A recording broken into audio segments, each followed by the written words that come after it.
And it was a really big decision because, back then, Just One More Project was just a hobby. It was not something I was going to invest $7,000 in on a laser engraving machine because that was nuts. Purchasing the laser was the best thing I ever did. It helped me learn because I did a lot of trial and error with it and kind of figured things out. That was the best thing I ever did.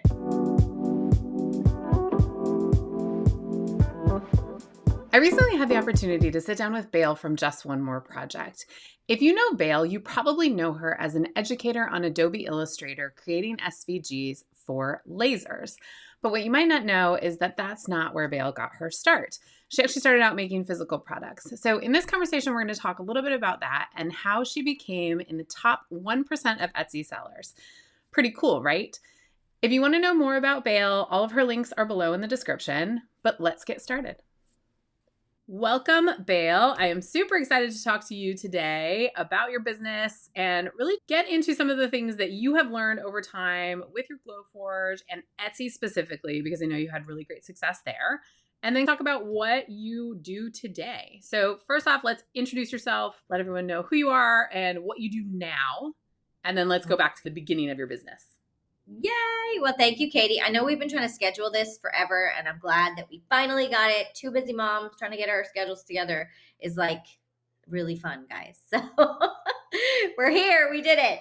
So I am Bale. I am the owner of Just One More Project. I sell laser SVG files for typically Glowforge and for Cricut. I also educate laser own how to create their own files. I kind of do it all. I have a membership for people who don't want to make their own files and just want to buy files.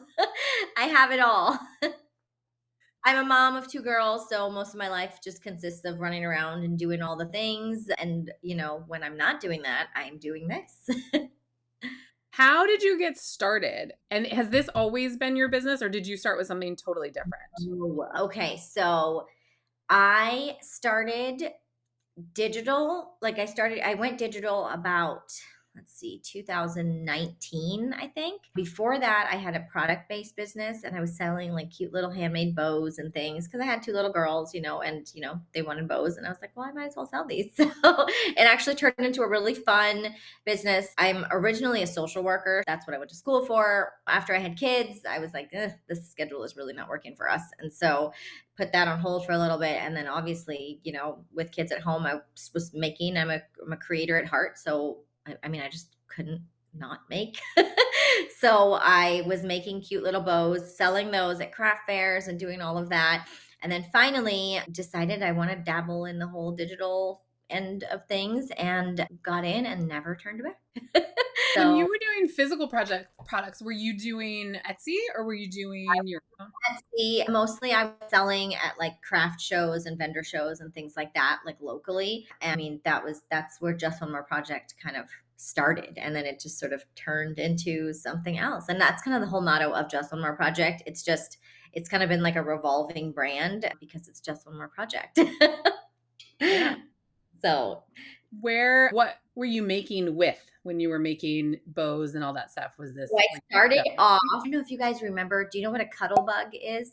Oh my gosh, you're like old school. I love that thing. And I still have it. It's like dug up somewhere in the top of my closet and I will not get rid of it.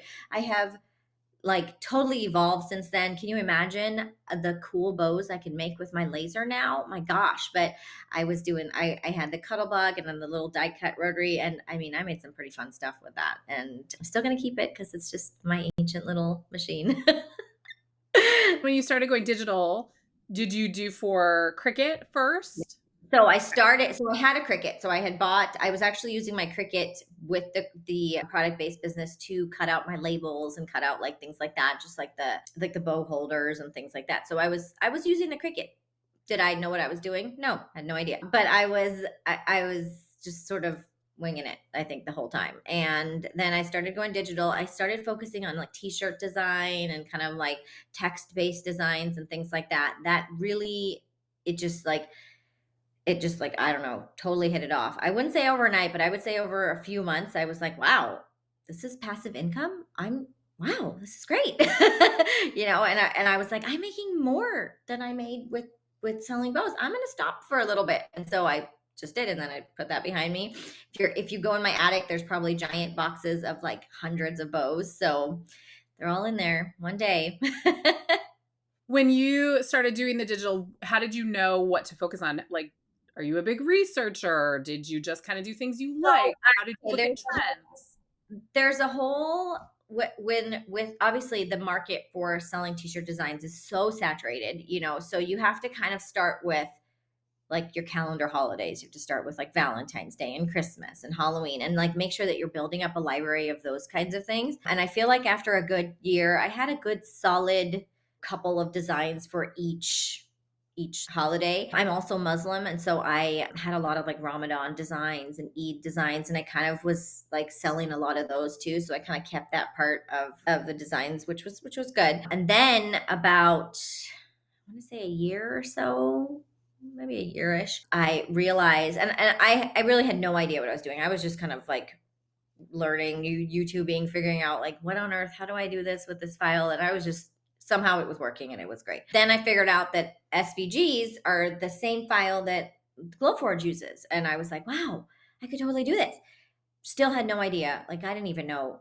I was very, very, very little and baby and didn't know what I was way back then. But I figured out that it was all similar. And I'm like, all right, well, I'm going to do it. And it was a really big decision because, back then, Just One More Project was just like a hobby. It was just, it was not something I was going to invest $7,000 in on a laser, engraving machine, because that was nuts.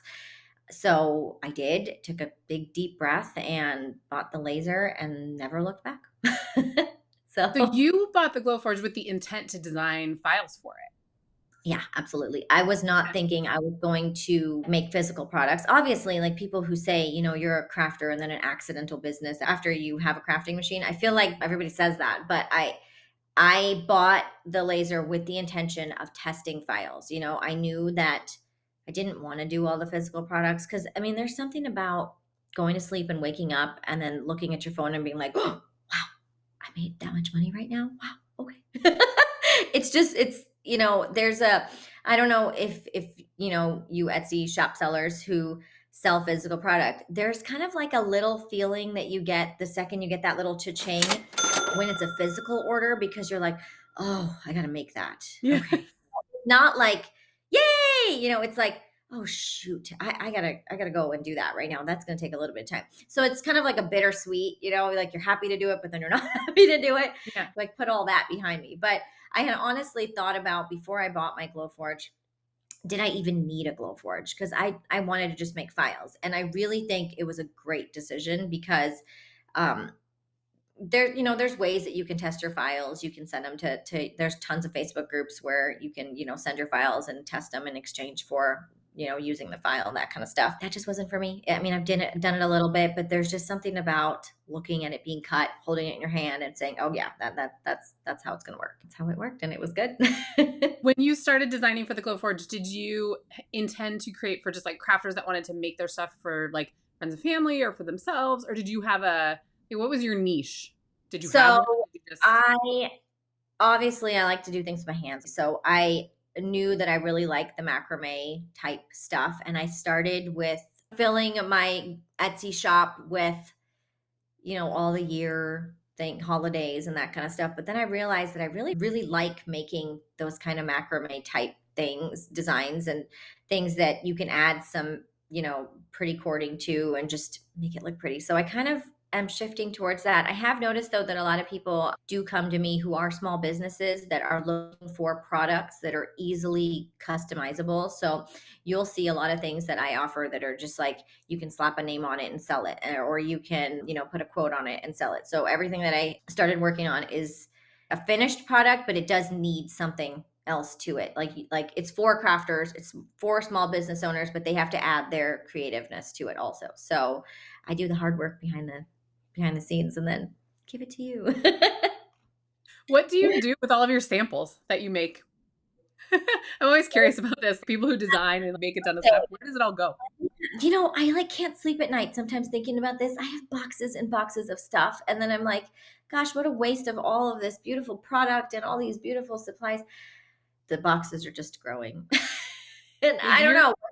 Could I just like do some kind of a vendor show and be like, buy all of this stuff, people?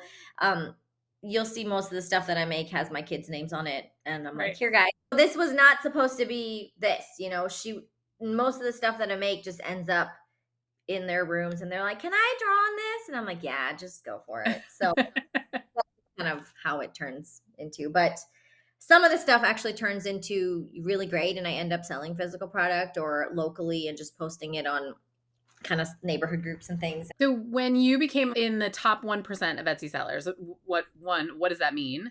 And two, how did that happen? It just seems like a very cool thing.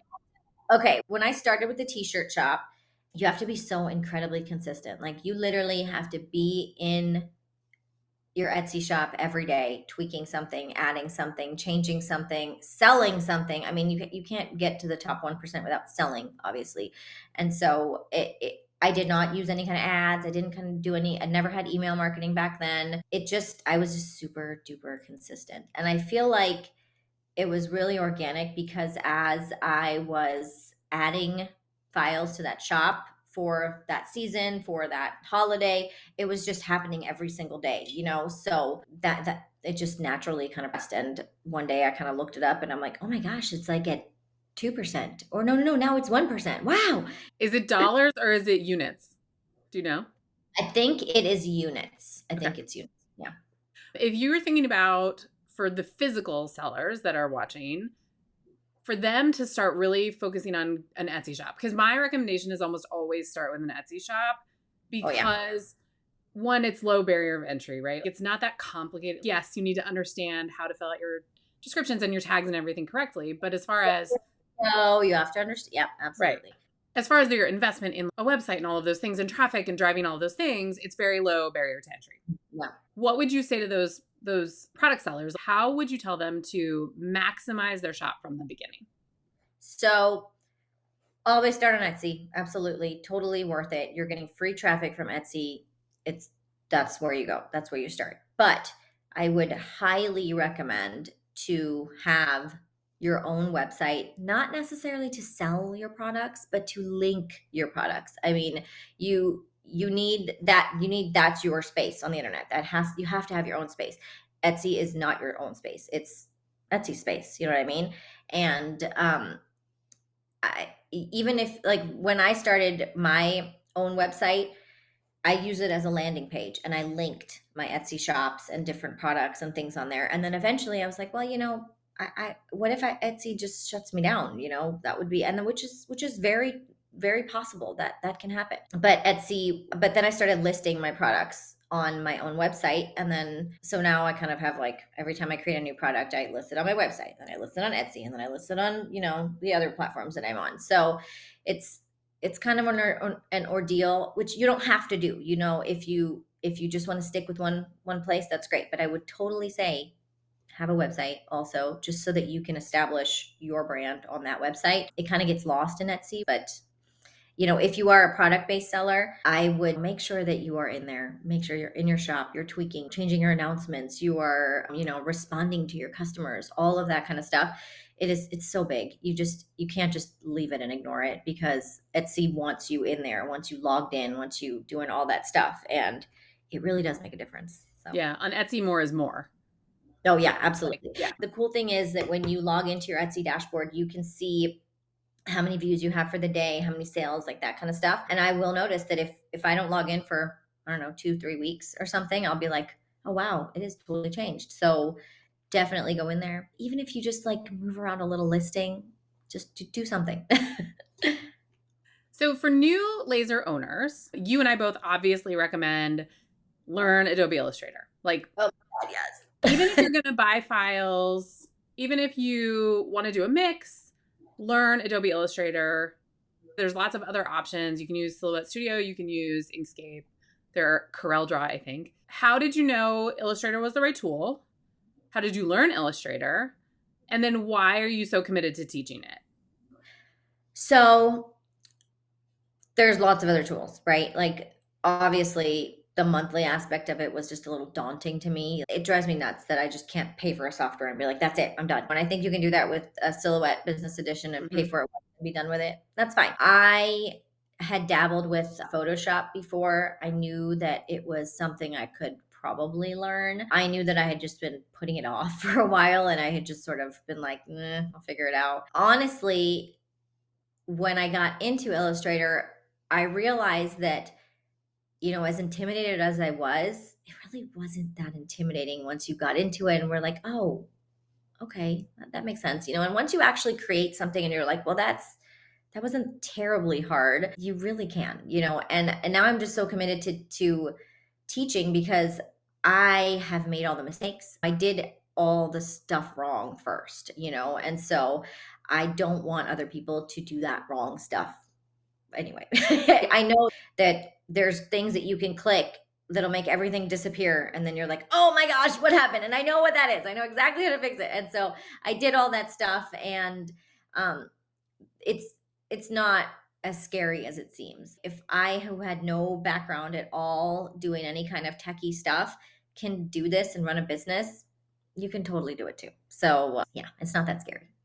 Well, and I think the way that you teach is very accessible. You help people to not be uncomfortable with only knowing what they need to know. Because I think that's where people open up the menus and you're like, whoa, Nelly. And there's things where I'm like, wait, I don't remember what that is. I don't know what that is. And I still have that stuff. I would say I probably know, I don't know, 40% of what it could really do, and there's just the other day I learned how to do something that I was like, wow, that's fascinating, and then I totally nerded out on it and got pretty excited about it. You're always learning with Illustrator. And the thing is it's changing too, which is great, which is also paying for a monthly, you're getting access to those changes. And don't get me wrong, when I first started my business, the paying for it monthly, that was like a, take a deep breath. I don't know if I want to commit to this. This is just a hobby. Like, what am I talking about here? Now I don't even think about it. I'm like, you know what? It's just it. But I'm paying for it for the rest of my life. If they could come up with an annual payment, like I'd be really happy about that. But it'd be fine. Oh, how long after you decided to really go in on the business did it become something that you felt like this is a business, not a hobby anymore? Okay, so this is a mindset thing. I had always, I'm a mom of two kids, right? So I quit my job. I'd always just put them first. I'm whatever they need, I'm there, right?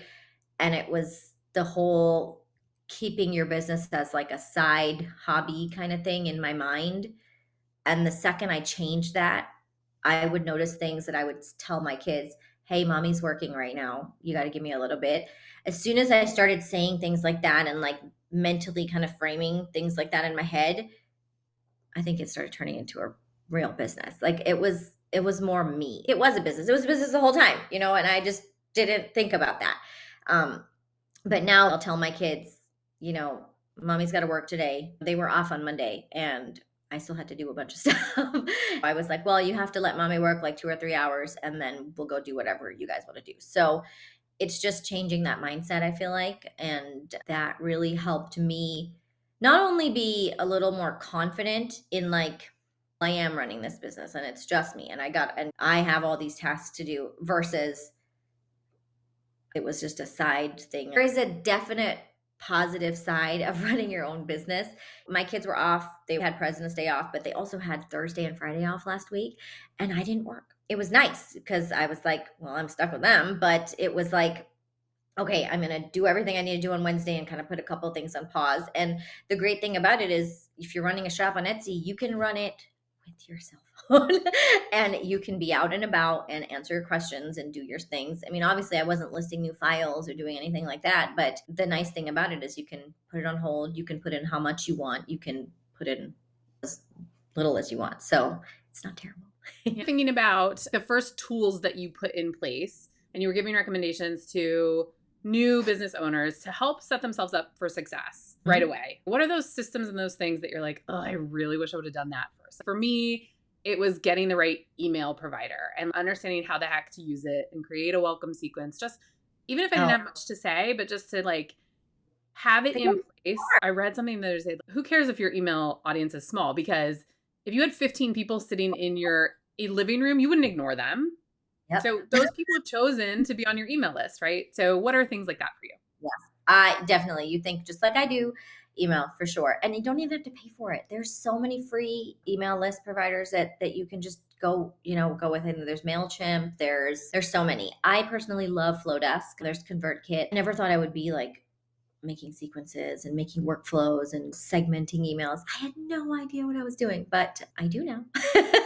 And it's obviously a learning curve, but you just have to think about, if you are starting a business, you need a way to communicate to your customers, right? And the best way to do that, your way to do that, is via email marketing. Create a Facebook group, create an Instagram page where if you don't want to do the email marketing, that's fine, that's okay. But create an Instagram page, create a Facebook page where people can come to you, and that's your space. I have a website with a contact form and that kind of stuff, but the majority of the people who reach out to me is on social media. They will come out to me and ask me questions and that kind of stuff. You just have to have accessible places for people to reach out to you. If you were a physical business and someone needed help, they would go to your physical business and they would ask you for help, right? And so, same kind of thing. Think about that. Just because you are in an online space, you have to create a space. Right. So, definitely email marketing. Definitely think about a website hosting platform. Personally, I love Squarespace. It is so awesome. If anyone has any questions about any kind of stuff like that, I'm happy to let you pick my brain, because I have played with so many different things and I finally found the ones I like and I'm okay with them. Definitely some easy options out there to start. I would email, websites. I think that's it, right? Yeah, I'd say probably something to keep your books in line, whether you do a QuickBooks or like. I hate that stuff. I have a husband who, thank goodness he's around, because he'll be like, did you do your taxes? Did you do this stuff? And it took about maybe 2 years until I finally started doing it myself.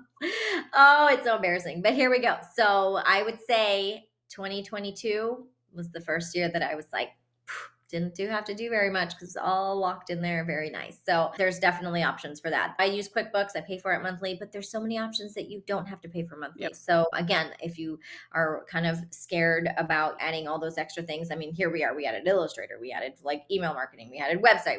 There's so much. But if you're intimidated by all that stuff, go with the free options. It's totally fine. And when you grow, then you grow. It's not a big deal. These things are free for a reason, right? And so, Right. but I think 2023, I'm going to be all set up. I think it's going so lovely because all the books are done. What would you say is the thing that you love most in your business? I like my flexibility. I mean, I obviously make what I know is in demand and make what I know people are asking for, but I also make what I want. Like I love the whole macrame. I like sitting down and tying a bunch of knots and doing all that stuff. I love it. It's so fun, and I will make those because I like them. I like the way they look, and I'm gonna do it. And just recently, I created a whole bunch of files for Ramadan and Eid and things like that. And I have a lot of friends and a lot of community that really like files like that and really want like gifts like that and things like that. So I will just make all the files that I made the last couple of weeks. They were for gifts. They were for people, and they didn't get thrown in a box, thank goodness. But the best thing about it is that I can do what I want. And obviously, I will kind of gear towards what I need to do to have a successful business, which isn't always fun, but there are definitely ways to make it enjoyable if it's your own business, I feel like. But there are things that I absolutely hate. I hate typing in SEO and doing all that junk that, like, oh my gosh, I think I have a long list of files that just need to be listed that I'll just wait till I'm dead to do this stuff because but I mean, and then I have several different platforms, and every time I list one file, I have to remember it needs to go here, here, here, and here, and God forbid I just lift it on one file and forget all about the other things. So there's lots of moving things going on in my head, which I don't love, but there are lots of things that I do love. So yeah. Oh, and buying all the pretty acrylic. Oh, I could just Yeah, I have an acrylic addiction. When you think about education, obviously both of us think that getting yourself education in certain spaces is absolutely worth investing in. yeah, absolutely. How do you make the decisions about what you think is worth investing in, and what's the best investment that you've made in your business so far in education? Okay. Well, hands down, education or no education. I feel like purchasing the laser was the best thing I ever did. It helped me learn because I did a lot of trial and error with it and kind of figured things out. That was the best thing I ever did. Education wise, I mean, I've spent tons of money on courses and different things like that to just help me grow. Um, a lot of the courses and things that I've taken wasn't exactly what I needed, but I was able to pick and choose parts and things that helped me grow in certain areas that were definitely needed. So I kind of feel like if you want to grow, that it's important to think about, you know, how that is. Obviously, you don't have to spend money on, education. You don't have to spend money on courses and business coaches and things like that. You just have to invest time in learning. Like if you want to do the YouTube prowl and look every single day and learn, that's fine. That's your time. But you are learning. You're gaining something from that. I feel like I spent, obviously the time that I was willing to commit to learning, I wanted to learn specific things. So I paid for courses and did that kind of stuff. But you just have to think about what's valuable to you. My time was valuable. So I made sure that I was learning what I needed to learn, To remember that YouTube, while YouTube is lovely, and obviously I love it, YouTube has specific things that it's looking for in the algorithm. So even as of someone who teaches on YouTube, there's only so much I can do in the kind of step by step that you can do in a course, and the Yeah. structure and the organization, and literally let's go through all those pieces and have the workbook with it. And so it's really, I use YouTube for very specific, like, how do I find this one stupid button in this one thing that I need to do right this second? The explanation for that one stupid button is like at minute timestamp 27 minutes, and you're like, I can't get there. It's going to take too long. I mean, Right. you don't value all of that. Fine, but like I didn't want to do all of that searching. And so I mean, granted, I did do a lot of searching. I did a lot. Oh God, I did a lot. But Yeah. I feel like when I put together my course, I put together the pieces that were exactly what I felt somebody like me would have needed. Yeah. And just sort of I simplified it all a You whole remove bunch. the fluff. There we go. I like that. I should do that. I should market that a little. I did. I took out the fluff and made it really just like, this tool that has a squiggly line on it. Remember the squiggly line? Okay, that's what we're gonna do with this. And it's kind of like that's how I learned, and it worked for me, and hopefully it works for others. So let's talk about your course. So tell everyone what you offer. All right. So after a couple of years doing what I was doing, I realized that I could be teaching what I was doing. And there was really specific things in Adobe Illustrator that I was using for laser designing. And I didn't need all of it. All of it was super intimidating. And there was a way to learning it all. Like it was not like just kind of overwhelming yourself and being like, I gotta learn all this stuff together. But there was like a systematic way of figuring it all out. And so I realized that if I could just teach people this systematic way of learn this part first, and then learn this part, and then learn this part, you can do all of this part, and like, so I put together a course called Project Academy that kind of walks you through, simplifies the whole laser designing process from like A to Z, but really makes it very easy. So I kind of go into the basics that are boring, that are kind of, try to make it fun, but it is boring. And then go into just the specific tools and things that you actually will probably be using for the most part. And then there's a whole module about designing for lasers, like different kinds of projects that you can that are specifically tailored for lasers. Working with kerf, working with slots, working with like engraving, image tracing, creating stamps using leather, like just different things that you will have the ability to do with your laser. I have gone into those in different lessons in that module and just kind of made it really easy. And if anything, you learn all the tools and all the steps to do all the things, and then those modules just give you inspiration to kind of go forward with. And there's tons of bonuses and things in there. After I bought my laser, I ended up purchasing an iPad and kind of learning like the learning Illustrator kind of on the iPad version, and then realized there was things on there that made laser design really easy if I just did it on the iPad instead of the desktop. And so I taught a little bit of that in my course, and I just sort of picked and chose the things that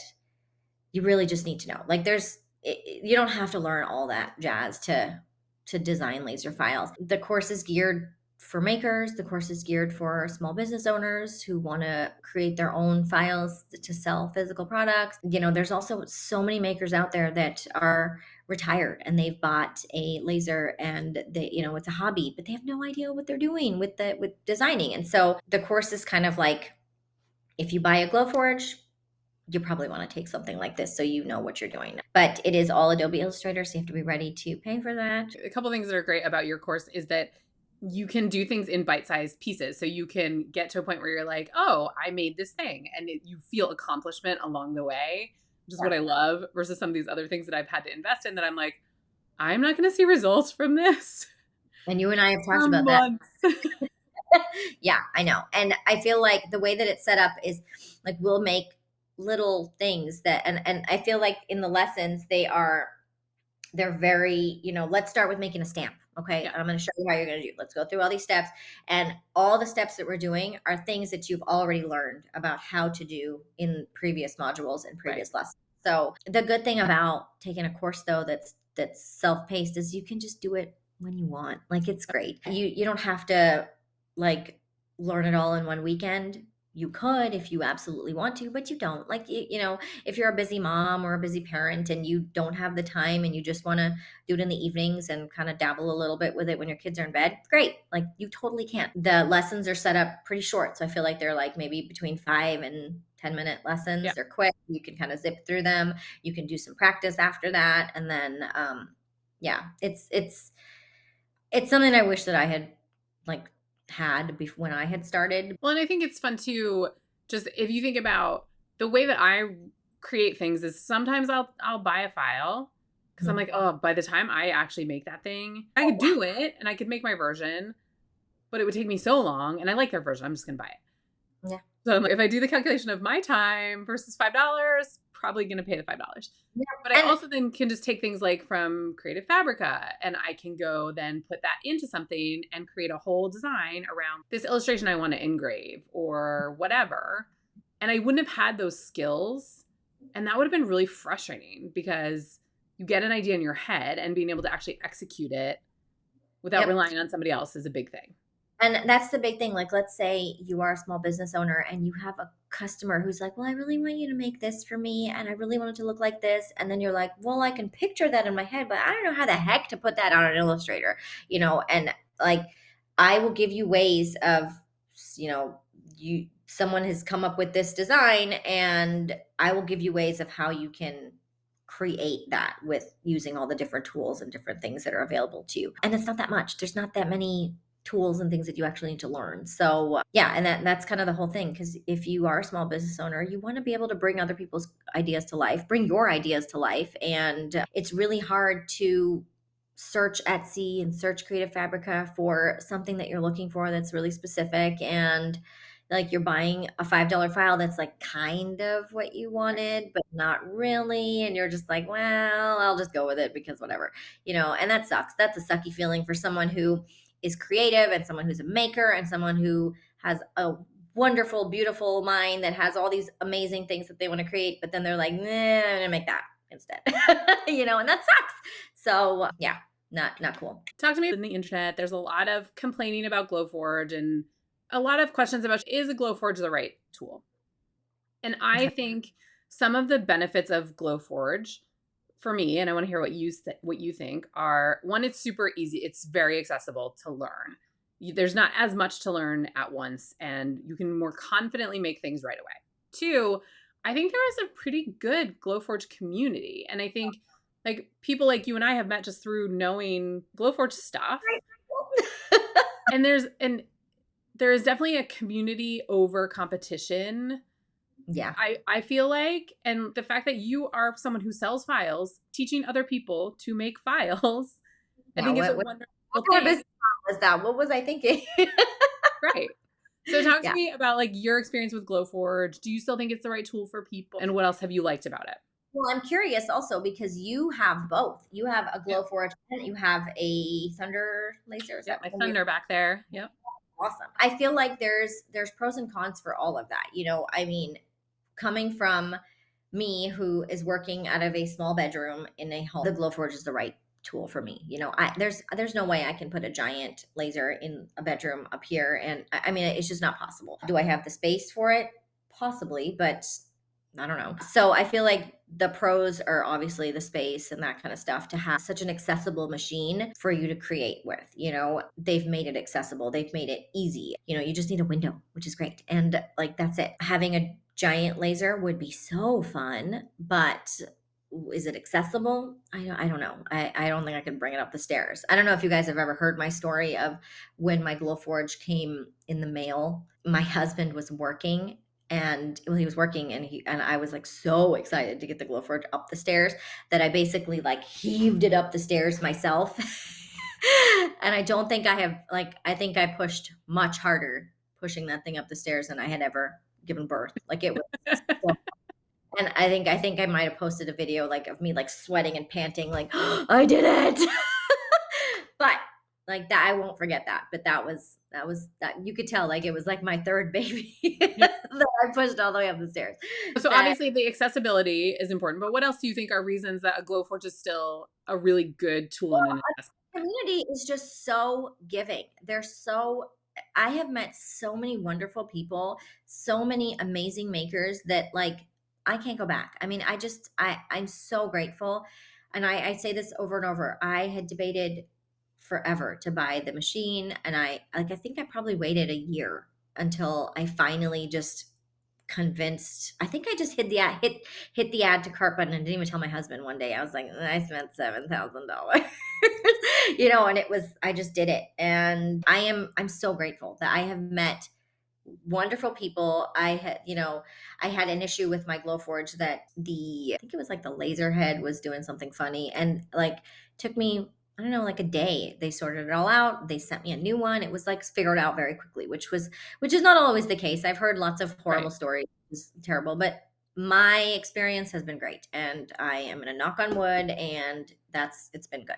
Yeah. So, and I don't know if you Glowforge owners do this, but every time my Glowforge cuts something that takes a long time, I can't believe I'm saying this out loud, but I always like pat her on the head, and I'm like, you did good. And then I'm like, don't die. Okay. I always do it. It's so sad. And I look around and I'm like, I hope no one saw that I did that. But now you guys know that I'm a giant nerd. Well, I think, I absolutely love my Thunder Laser. Oh, I can't wait to come over and play with it one day. I know, but I never would have even thought that that was within the realm of possibility if I hadn't started with the Glowforge, if I hadn't learned Illustrator, because Yeah. Illustrator made learning Lightburn. Lightburn's amazing. Lightburn has so many cool features. They really do think about how their users use it. There's things in Illustrator you can't do well. If you try to trace an image in Illustrator to make an outline of like a PNG, Mm. Oh, ooh, you're the struggling. Yeah. worst. Yes. But you can do it really, really easily in Lightburn. Hmm. So there's some awesome things in Lightburn. But I never would have thought like that I could have an industrial laser that's like Big Yeah. Mama that had I not done the Glowforge. So You are so cool. One day. It'll be lovely. It'll happen. one thing I think I see a lot with new laser owners is they really get in their heads. I'm afraid to open my machine, or I'm afraid to use it to do this, or I'm afraid to do that. What advice would you give them? Don't be scared. It's just a machine. I know that I'm like, I'm going to save my laser in a fire. It's just a machine. You can replace it. It's fine. And I know that it's okay. I remember the first time I was cleaning my machine. I think I might have called you, and I was like, I don't know what I'm doing. Yeah, and now I've cleaned it like a million times, and it's fine. You learn and you get through it. It's like it's okay. It's not that intimidating. And I always thought Illustrator was intimidating. Like I said, it's not. I mean, like I think I share this story in a training. My niece had turned, I don't know, 10, 9, something like that. And it was a roller skating birthday party. And I was supposed to make a cake topper for the birthday party. And I totally forgot. Like I was supposed to make the cake topper. We were running out the door, and my sister sent me a text and said, "Don't forget the cake topper. I'm about to go pick up the cake." And I was like, "Oh, okay." And like how quick you can spit something out of a laser like that. So I remember sitting at the computer for, I don't know, 5 minutes doing a quick like image trace of something that I thought was okay and created, obviously I wasn't selling this. So if I was going to sell Right. it, I would, I mean, yeah. So quick, like zipped something together and added some text to it and, did all the stuff. And I think within about maybe 11 minutes it was done and it was all done, and we were late to the party, but I had the cake topper and I was good. So I always tell that story because that once those simple things that you can just spit something out very quickly, it comes really natural and really easy. And I just remember that as I was driving to that birthday party, I was like, holy crap, that is a really nice cake topper. I can't believe you know? And I was like, wow, I didn't even think. And everybody was like, that is so stunning. That's so beautiful. And I was like, wow, I did that in 5 seconds. Don't be intimidated. All this stuff is really scary. And, obviously you gotta learn things, but that's what the community's for. There's so many resources and so much stuff out there that will make it easy. There's even people who want to hold your hand through all of it. So yeah, you can totally do it. Yeah. Where do you find inspiration for files and designs, and like what are those things that inspire you? How do you You know, look for inspiration? there are times where like my brain is dead inside and it like goes and I just can't find inspiration. And I know that like all of you creatives probably have this where you're like, I don't know what's coming up and I feel like it's really tough to make things. But I don't know. And then sometimes it's just like you wake up in the middle of the night and you're like, I have to make this, I have to make that, and it just comes back. I don't know where it comes from. But to me, I find a lot of inspiration from music. I don't know if that like I am a giant nerd and I love listening to piano and classical. And I know it's so nerdy, but it's just so soothing. And sometimes, like, I feel like when my mind is put at ease like that, like things will just come, which is great. And so I find that a lot. But there are lots of times where I have like a brain rut and nothing's coming. But music is a big thing for me that I will sometimes get in the zone and just like, okay, I'm ready. And I will do. And that's when I do the best stuff. That's awesome. Yeah. All right. Where can people find you on the internet? All right. Well, if you look up Just One More Project, I'm pretty much Just One More Project everywhere. JustOneMoreProject.com, on Instagram at Just One More Project, on Facebook. Yeah, reach out to me if you have any questions. I'm always happy to answer questions. There are no dumb questions because I asked them all before and they were quite dumb. But yeah, I really like connecting with people who are brand new, like just learning or just in their beginning stages because I want to be like, I want to help. I want to Yeah. help you. Like I remember what that's like. It's fun. And you and I will both say we're still learning. Like there's things that Oh you and yeah. I learned today that are like very, very useful that, you just keep it's always a learning game. So yeah, don't be worried about it. Don't be stressed. It'll be good. I had someone share with me on a YouTube video. He's like, "Hey, there's a little bullseye thing in Lightburn that you can use to get the exact center." I never knew Oh, that. It was a comment in a YouTube video. I'm like, "Yes, thank you. This is amazing. People are cool." this is the whole community. Like there's things where you'll be like, oh, and I mean, like I think I might have even taught ways to do things in my course that were, maybe the longer way to do things. And then after the fact, I'm like, oh, I didn't know that. And like obviously there's things that get evolved and things like that. But that's the good thing about, like you asked me for best advice. Obviously, setting up all that tech stuff is super important, but find your group. Find Yeah. your group you can go to for help and find those people. Like find your people Yeah. and like stick close and you guys it'll be fun. So fun. Like find your people because they're going to help you get through your day. Owning a business, working on your own, it's lonely. Don't make it doesn't have to be lonely at Yeah. all. I hope you found that conversation helpful. And if there's anything that you're curious about with Bale and her story, you can find her in all of the links below. And you can go watch her masterclass so that you can learn about SVG design and a little bit more about her course offerings. If you just want projects, she also has a project membership where you can get SVGs delivered to you monthly. If there's any other types of creators that you would love to see on here, I'd love to know in the comments below. So please let me know. Do you want to see more physical sellers, more digital sellers? more topics like Etsy or Shopify or local in-person sales. I'd love to know what's interesting to you so that I can reach out to some additional creators. Stay tuned for more content coming soon, and hit that subscribe and like button if you haven't already. It really is helping to grow this channel. Thanks.